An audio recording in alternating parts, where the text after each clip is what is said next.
Sahyadri top 10 news या बातमीपत्राचे प्रायोजक आहेत Mac care super speciality hospital Ahmednagar.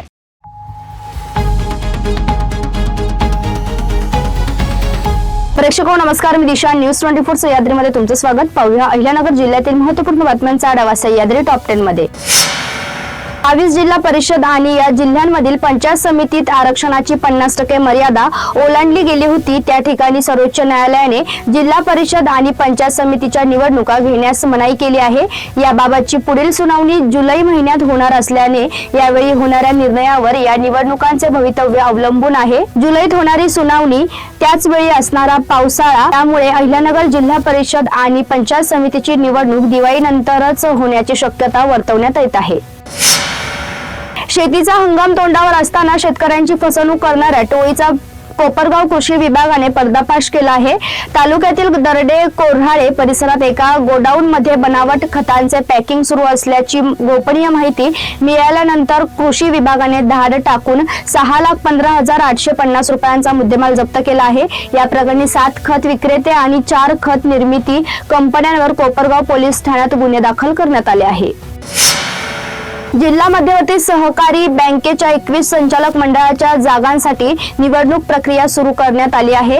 जिल्हा बँकेला मतदार यादी करण्याचे निर्देश सहकार विभागाच्या जिल्हा उपनिबंधकांनी दिले आहे। त्यानुसार आता बँक प्रशासनाकडून मतदार यादी तयार करण्याची प्रक्रिया सुरू झाली आहे। विविध कार्यकारी सेवा सोसायट्यांना मतदानासाठी ठराव करावा लागणार असून त्यासाठी महिनाभराची मुदत देण्यात आली आहे। नेवासा तालुक्यातील देडगाव गावाच्या शिवारातील मुळा उजवा कालवा शाखा क्रमांक 2 वरील देडगाव शिवारात आउटलेट क्रमांक 1 च्या शेजारी कालव्याखालील सिमेंटच्या पाईपला छिद्र पाडून मुळा उजवा कालवा फोडल्याबद्दल अज्ञात इसमाविरोधात गुन्हा दाखल करण्यात आला आहे। याबाबत काकना शाखा येथील कालवा निरीक्षक पोपट कचरू दरंदले यांनी नेवासा पोलीस ठाण्यात तक्रार दिली आहे।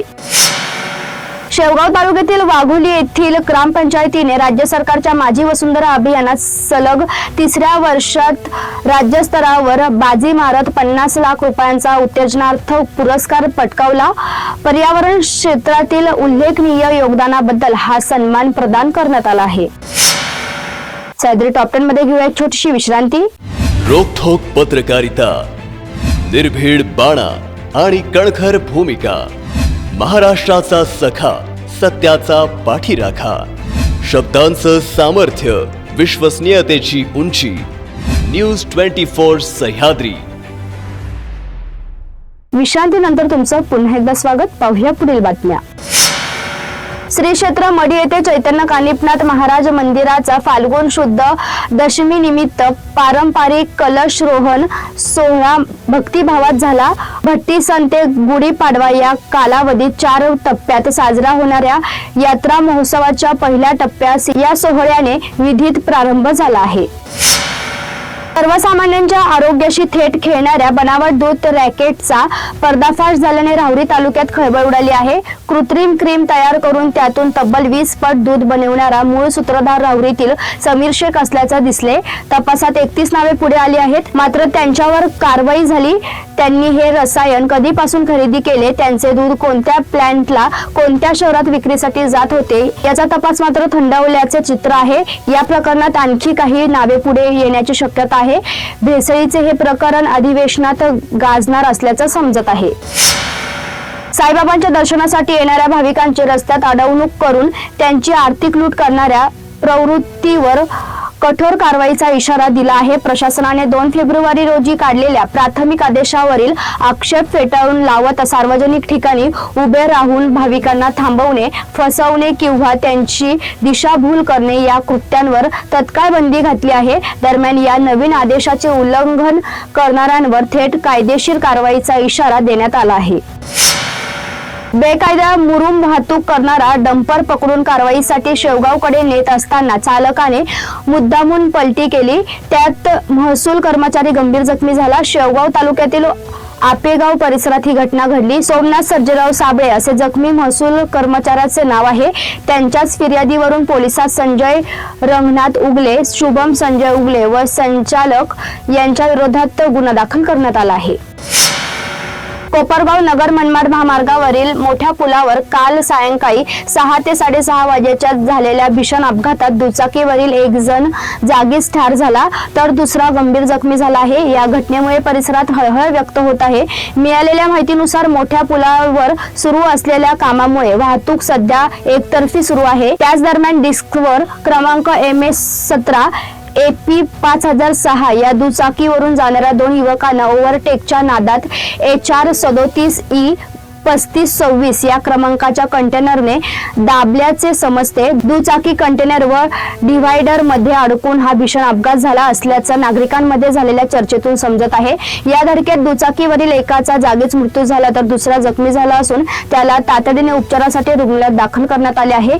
या घटनेची माहिती मिळताच पोलीस निरीक्षक रामकृष्ण कुंभार यांच्या मार्गदर्शनाखाली पोलीस उपनिरीक्षक संदीप सोने तसेच वाहतूक शाखेचे पोलीस दिगंबर शेलार पोलीस कर्मचारी घटनास्थळी दाखल झाले आणि नागरिकांबरोबर मदत कार्य सुरू करत वाहतूक सुरळीत केली। अपघातानंतर संतप्त नागरिकांनी पकडलेल्या कंटेनर तसेच चालकास ताब्यात घेतले व पोलिसांच्या स्वाधीन केले। दरम्यान नगर मनमाड महामार्गाचे काम गेल्या कित्येक वर्षापासून संत गतीने सुरू आहे। टप्प्याटप्प्याने काम होत असल्याने अनेक ठिकाणी वाहतूक कोंडी व धोका निर्माण होत आहे। मोठ्या पुलाचे काम सुरू असल्याने सध्या वाहतूक एकतर्फी करण्यात आली आहे। स्थानिकांच्या मते अपुऱ्या नियोजनामुळे हा अपघात झाला। या अपघातातील मयताचे नाव वसीम चांद शेख वय 29 राहणार अकोला जिल्हा अहिल्यानगर असे आहे। विशेष म्हणजे मागील आठवड्यात याच महामार्गावर एका युवकाचा कंटेनर खाली मृत्यू झाला होता। त्यानंतर अल्पविधीतच पुन्हा झालेल्या या अपघातामुळे हा महामार्ग मृत्यूचा सापळा ठरत असल्याची तीव्र भावना नागरिकांमध्ये व्यक्त होत आहे। या प्रकरणी पुढील तपास कोपरगाव शहर पोलीस करीत आहेत। सह्याद्री टॉप 10 मध्ये आपण इथेच थांबतोय, मात्र तुम्ही पाहत राहा news 24 Sahyadri. Sahyadri top 10 news या बातमीपत्राचे प्रायोजक होते Mac care super speciality hospital Ahmednagar. शब्दांचं सामर्थ्य, विश्वसनीयतेची उंची, न्यूज 24 सह्याद्री।